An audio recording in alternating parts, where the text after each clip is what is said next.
Amis internautes d'Ivoire TV.net, je vous dis bonjour, je suis ravi de vous retrouver. Eh bien, aujourd'hui, je reçois dans le cadre de notre entretien le président Kakou Mathias. Il est le président du Parti du Progrès et du Socialisme. Nous le recevons. Bonjour, président. Bonjour. Non? Merci d'avoir accepté notre invitation. Alors, dites-nous, qui est Kakou Mathias? Tiens, d'abord, je tiens à vous remercier de venir jusqu'à nous. Kakou Mathias, je suis juriste politologue. Voilà, et je suis président du PPS. Voilà. Alors, présentez-nous justement le PPS. Le PPS, c'est le Parti pour le Progrès et le Socialisme. C'est un parti de la gauche, un parti socialiste. Parlez-nous un peu de ce projet. Il a été créé en quelle année? Oui, le PPS a été créé en 1990. Et à l'époque, il était dirigé par le professeur Baba Morifere. Et puis après, jusqu'en 2005, suite à un congrès, nous sommes portés à la tête du parti. Voilà. Alors, avant la création de votre parti politique, vous militez dans quel parti politique? Oh, d'ailleurs, même d'abord, de la FECI, je suis tombé au PPS. Le PPS a été toujours mon parti politique dans lequel j'ai milité.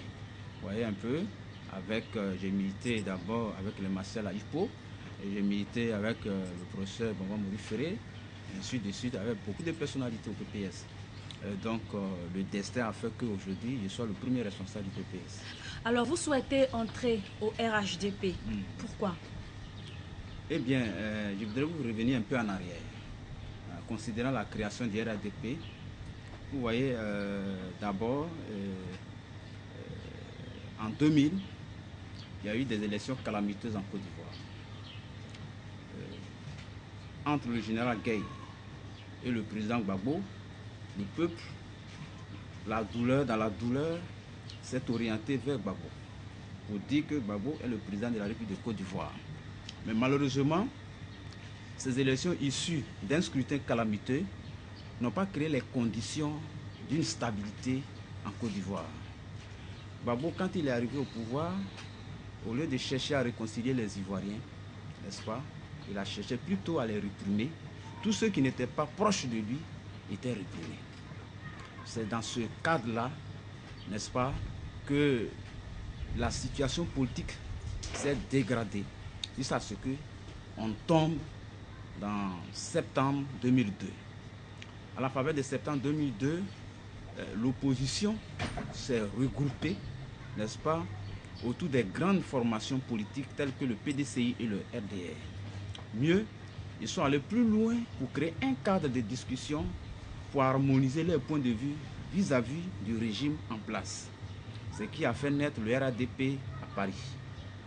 Nous, quand bien même que nous sommes un parti socialiste, un parti de gauche, nous avons estimé que, écoutez, au nom de la démocratie, pour les questions des libertés publiques, pour les questions des droits de l'homme, pour les questions de bonne gouvernance, il était mieux, n'est-ce pas, de s'organiser et soutenir la cause de l'opposition. Et donc, nous nous sommes démarqués du réseau socialiste avec le Front populaire ivoirien pour soutenir le RHDP que nous avons soutenu depuis sa création. Donc, nous sommes avec le RHDP pour la démocratie, l'état des droits, la bonne gouvernance, le respect des droits de l'homme et le respect, n'est-ce pas, des libertés publiques. Donc, nous sommes un parti attaché aux valeurs humaines, aux valeurs de respect des droits de l'homme et de la démocratie. Donc, à cette époque-là, le RHDP était bien organisé pour qu'on ait des élections crédibles.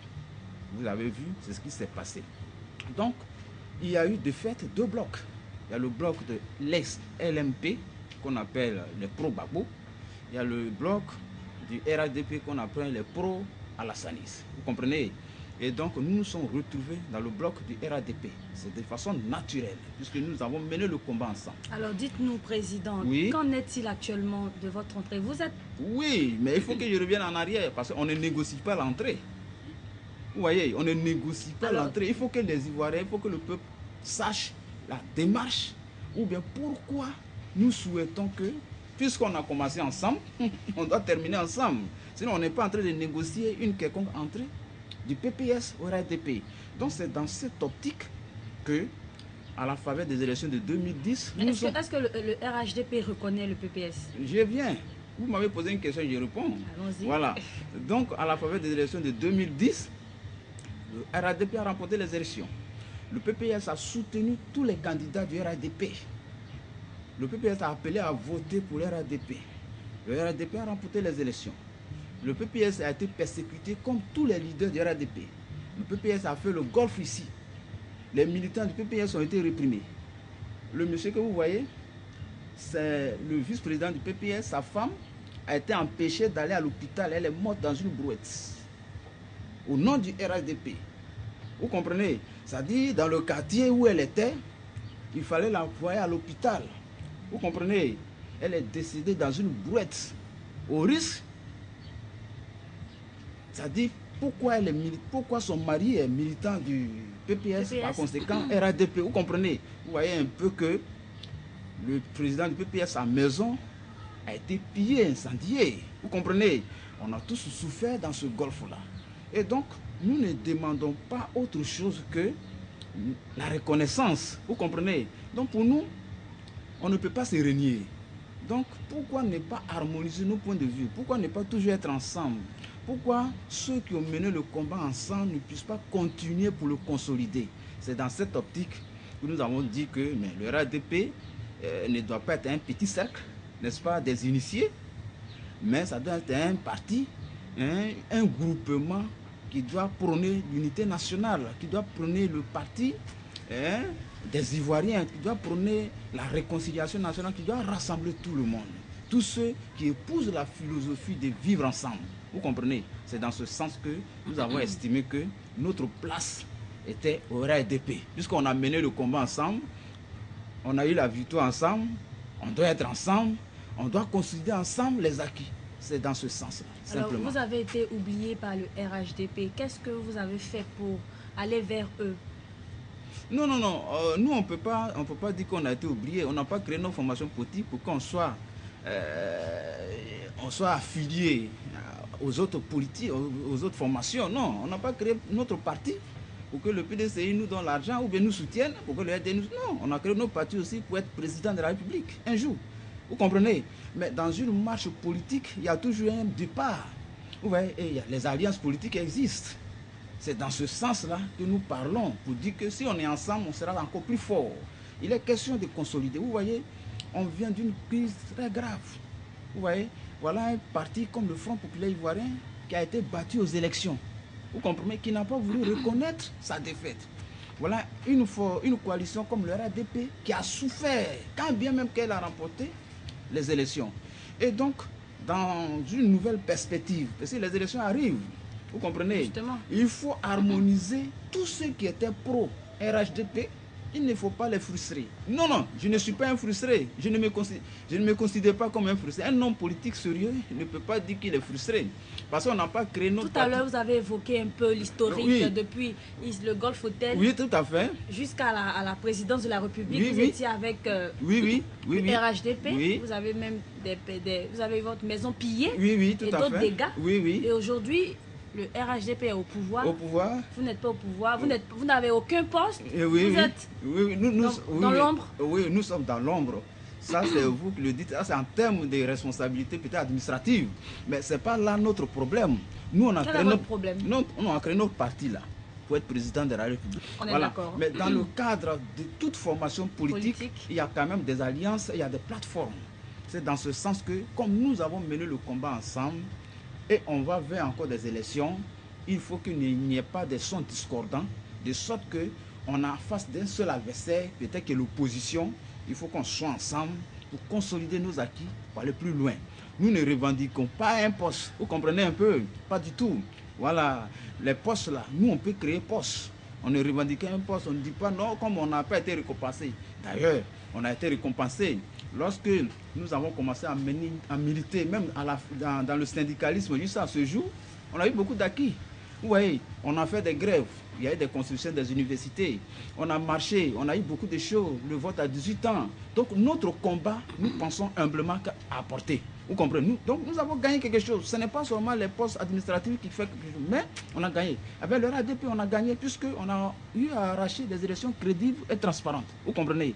Donc je voudrais vraiment centraliser ce débat à ce niveau pour dire que c'est de bons augures que nous souhaitons qu'on harmonise nos points de vue en marchant ensemble, n'est-ce pas, de sorte qu'on soit encore plus fort face à l'opposition qui est en train de se réveiller sous la base vindicative. Alors justement, qu'est-ce que vous attendez du RHDP, Président? Mais c'est ce que je viens de vous dire. Ce que nous attendons du RHDP, c'est d'être une coalition ouverte. Vous comprenez? Naturellement ouverte, ça veut dire, je n'ai pas dit qu'elle n'a qu'à aller pêcher des gens, n'importe comment. Mais le minimum, ceux qui ont mené le combat avec eux, il faut les encadrer et il faut harmoniser tout autour du RADP de sorte qu'on ait un candidat qui gagne certainement aux prochaines élections avec au moins 70%. Vous comprenez? Il faut qu'on quitte même dans 54%, mais vu qu'on aille à 70%. Or, pour aller à 70%, il faut compter avec Kakou Mathias. Parce que Kakou Mathias fait confiance. Et Kakou Mathias a des militants. Il peut accorder au moins 2% à l'opposition, au pouvoir, au RADP. Vous comprenez? Donc, c'est de ça on parle. Voilà. Alors, Président, on a appris que vous avez rendu visite à Anaki Kobena. Ouais. Qu'est-ce qui s'est passé là-bas? Non, mais Anaki Kobena est un membre du RADP. Justement. Vous voyez un peu? Et puis, Anaki Kobena, c'est un lutteur. Vous voyez? Je voudrais aussi vous dire que Anaki Kobena, c'est quelqu'un qui est dans le combat politique il y a très longtemps. Vous voyez un peu? Il en a souffert aussi. Il a fait la prison. Il a fait beaucoup de choses. Il était plus proche du pays à l'époque. Vous comprenez? Donc, c'est un homme historique. Vous voyez un peu? Maintenant, dans ce cadre précis, nous nous sommes dit quoi? D'ailleurs, j'ai adressé un courrier à tous les présidents de la coalition RADP. Vous comprenez? J'ai adressé un courrier au président du RDR. J'ai adressé un courrier au président du PDCI. J'ai adressé un courrier au président de l'UDPCI. J'ai adressé un courrier au président du MFA. Parmi tous ceux-là, c'est le président du MFA qui nous a répondu. Vous comprenez? Voilà, vous pouvez vérifier au niveau, voilà. Donc, il nous a répondu pour dire que, en tout cas, moi, je vous reçois. Vous voyez? Donc, c'est normal qu'on se déplace pour aller vers lui. Mais là, si vous voulez savoir, c'est qu'on est parti lui dire, bon, ça, c'est un autre problème. Sinon, on a écrit à tout le monde. On n'a pas encore le retour du président du PDCI. On a le retour du président du RDR. On a le retour du président du DPCI. Voilà. Donc, l'objectif était que on avait fait à l'occasion du congrès du MFA, que je sais que vous allez revenir là-dessus. Oui, on avait souhaité que vraiment le PPS soit dans cette mouvance pour que on ne puisse pas dérailler, pour qu'on puisse avoir un point de vue commun, que ce soit sur le terrain pour la réélection du président Ouattara. C'est dans ce sens-là qu'on a adressé le courrier et le RDR nous a répondu favorablement pour dire qu'ils étaient d'accord. D'ailleurs, même si en tenant au congrès, le secrétaire général du RDR, où j'étais là, a favorablement répondu qu'eux, ils soutenaient la candidature du PPS à être membre du RHDP. Ils ont répondu. Néanmoins, on leur a adressé un courrier. Le PDCI n'a pas encore répondu. L'UDPCI a donné son accord de principe par courrier pour dire qu'ils sont d'accord et que c'est naturel, c'est normal notre démarche. C'est dans ce sens que nous avons rencontré Anaki qui nous a soutenus et même s'est porté volontaire d'être notre avocat auprès du président.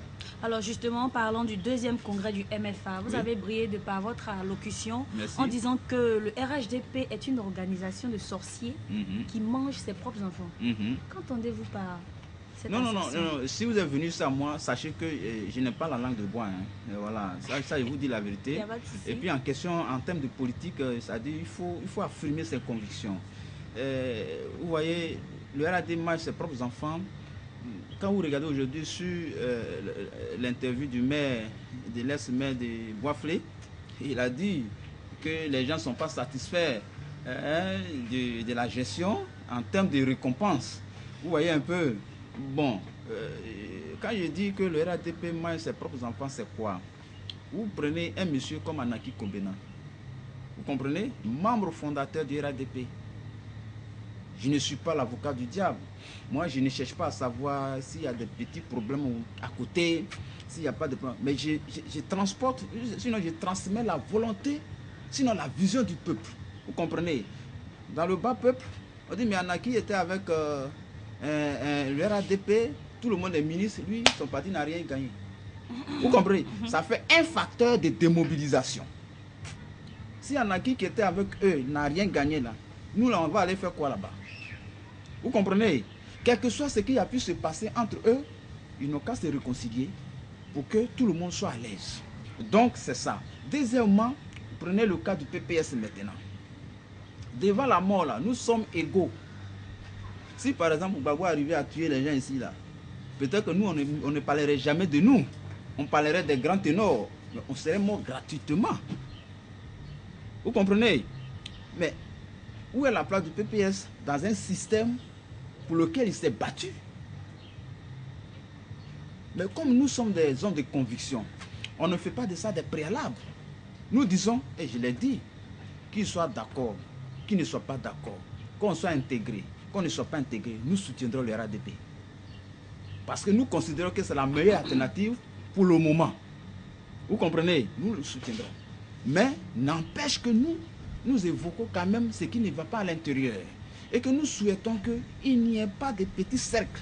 C'est-à-dire, c'est un petit groupe là, c'est-à-dire entre le PDCI et le RDS seulement. Non, vous voyez, c'est pas ça. C'est pas ça. Il faut que les gens s'ouvrent au monde. Ils sont nombreux qui veulent adhérer au RADP, qui veulent venir. Ils sont nombreux qui souhaitent que cette coalition aille de l'avant. Mais qu'est-ce qui fait le blocage alors? Bon, je ne saurais le dire. Je voudrais me confier à vous pour dire que, par exemple, lorsque nous étions sous blocus ici, nous avons eu la grâce d'être reçus à 2 reprises par le président Bédié. Sur place, c'est un tenant, il a demandé que Kakou Mathias soit intégré au RADP. Le dossier a été confié à certains leaders, mais ils ont bloqué. Eux seuls ils savent pourquoi ils ont fait ça. Mais ça, ce n'est pas un problème. Donc, je suis à l'aise. Nous, quand on parle, on est à l'aise. On ne doit personne. C'est des gens qui nous doivent. Vous voyez un peu? On ne doit personne. C'est des gens qui nous doivent. Vous voyez? Donc, nous le disons. Qui vous doivent. Non, nous le disons pour qu'on sache marcher. Pour dire simplement que il ne faut pas faire des frustrés en avançant. Vous voyez un peu? On a tous souffert. C'est Kakou Mathias, vous voyez ensemble. Mais ils sont nombreux, hein, qui murmurent. Même dans le parti pouvoir, ça dit quoi? Le RDR, ça murmure. Au PDC, il y a des gens qui disent qu'ils n'ont rien gagné alors qu'ils ont gagné. Et tout. Mais je ne suis pas alors dans cette... que le PPS n'a rien reçu. Pas du tout. Rien. Le PPS qui n'a rien reçu, lui, il soutient. Voilà. Vous voyez le paradoxe? Le PPS qui n'a rien reçu même, il soutient à 100%. Et les gens qui ont reçu, même quand on parle même des candidatures uniques de Ouattara, ils ne sont pas d'accord. Vous profitez de lui. Vous profitez des avantages de l'élection du président Ouattara à la tête du RADP, aux élections présidentielles. Vous profitez de tout, vous êtes dans l'administration, tout. Et puis on dit, donc ce que vous avez gagné là, il faut consolider ça. Il faut avancer, aller plus loin même. Et puis vous dites que non, vous n'êtes pas d'accord. Comment vous voyez ça? Et ceux-là, ce sont eux qui profitent. Oui, c'est une injustice qui ne dit pas son nom. C'est-à-dire qu'on te donne les moyens pour que toi-même, ta coalition avance. En même temps, tu prends les moyens de cette coalition, tu les dégages pour toi seul, mais en même temps, tu ne veux pas que cette coalition avance. Entre nous, on cherche quoi? Donc bref, c'est pour dire simplement que nous, je vais me résumer, pour dire qu'on n'est pas à la recherche des postes. Ça, je le précise. On n'est pas à la recherche des récompenses en termes de travail, machin, non. Mais nous disons quand même que on a tous souffert ensemble. Il faut qu'on se respecte. Voilà. On n'a qu'à se respecter. Parce que Kakou Mathias est sûr de lui. Il est sûr qu'il peut donner tout un département à Ouattara. Il est sûr qu'il peut influencer l'électorat. Il est sûr qu'il peut donner des milliers d'électeurs. Mais pourquoi ne pas être candidat, justement? Non, chaque chose en son temps. Vous comprenez? Chaque chose en son temps. Le PPR ne fera pas comme d'autres partis, sinon certains partis qui vont aux élections avec 1%. Quand on va aux élections là, ce n'est pas avec 1%. Il y a des gens même qui n'ont même pas eu 1%, ils sont ministres. C'est pas comme ça. Quand on va aux élections, au minimum, il faut avoisiner au moins sur 3%. Voilà, c'est comme ça. Donc pour nous, nous ne sommes pas pressés. Vous voyez un peu, nous ne sommes pas pressés. Nous nous organisons, nous voulons bâtir un bon parti, un parti de gauche, un parti qui rassemble tous les Ivoiriens. Vous comprenez? Donc c'est ce que je tenais à vous dire. Alors je rappelle que votre parti politique est proche justement du président de l'Assemblée nationale. Oui, tout à fait, parce que notre parti, d'abord, c'est un parti de la gauche. Et puis, c'est un parti qui a soutenu, n'est-ce pas, Guillaume Soro dans tout son combat. Nous sommes proches de lui, parce qu'il a un passé. C'est un combattant, c'est un humaniste, c'est quelqu'un qui respecte les autres. Il est collé au peuple. Vous voyez un peu, il est collé au peuple. Vous voyez, ce n'est pas l'argent hein, qui est important pour nous les Ivoiriens. Mais c'est quoi? Voilà, l'approche, le sentiment que tu affiches vis-à-vis d'une tierce personne. Vous voyez, le comportement, la manière, la vision politique. Et puis le passé. Nous, on peut prendre 30 000 francs pour faire un meeting. Que certains vont prendre au moins 10 millions pour faire. Vous voyez un peu, voilà, vous voyez la différence. Nous, on peut nous donner 300 000, on peut remplir tout ici. Or, si vous donnez même 10 millions à certains, ils ne vont même pas faire, ils vont même pas remplir ici. Ça veut dire quoi? Nous savons où se trouvent les militants. Nous savons où se trouve le peuple. Donc, Guillaume Soro, c'est un homme du peuple. Et puis, il s'est trop battu. Il s'est trop battu, il s'est trop sacrifié. Vous comprenez un peu? Et puis, nous, là, notre soutien n'est pas un soutien opportuniste. C'est un soutien naturel. Voilà, nous, on marche ensemble pour évoluer. Vous comprenez? Donc, aujourd'hui, on n'est pas au niveau des partis politiques. Mais on est au niveau du fait qu'il faut que le président Ouattara, vous voyez, d'ailleurs, hier, le président de l'Assemblée, avant-hier, nous a dit, on a eu les élections, on a remporté les élections avec le président Ouattara à 54% hier. Ça veut dire, il parlait de 2010. Mais en 2015, là, il faut qu'au moins on aille à 70%. Vous comprenez? Donc, pour nous, Soro Guillaume est un élément important pour faire gagner Ouattara à 70%. Et je l'ai dit la fois passée, si vous avez vu la presse, que personne ne peut devenir président aujourd'hui en Côte d'Ivoire sans Soro Guillaume. Je l'ai dit et je l'assume. Parce que pour qu'on ait les 70%, il faut qu'on lui donne le bâton de pèlerin pour aller dans les villages, dans les mosquées, dans les églises, dans les régions. Vous comprenez? Donc, nous sommes proches de lui parce que c'est un combattant, c'est un homme de lutte. Mais en même temps, nous savons aussi qu'avec lui, n'est-ce pas, le président Ouattara peut gagner les élections au premier tour hein, à plus de 70%. Alors, merci Président. Votre mot de fin? Mon mot de fin, c'est au niveau de mon parti. Vous voyez un peu, notre parti, vous savez qu'il n'est pas subventionné. Vous voyez, et les gens ont pris des lois uniques en Côte d'Ivoire. C'est-à-dire que le parti qui n'est pas représenté au Parlement n'a pas droit, vous comprenez un peu, à une subvention.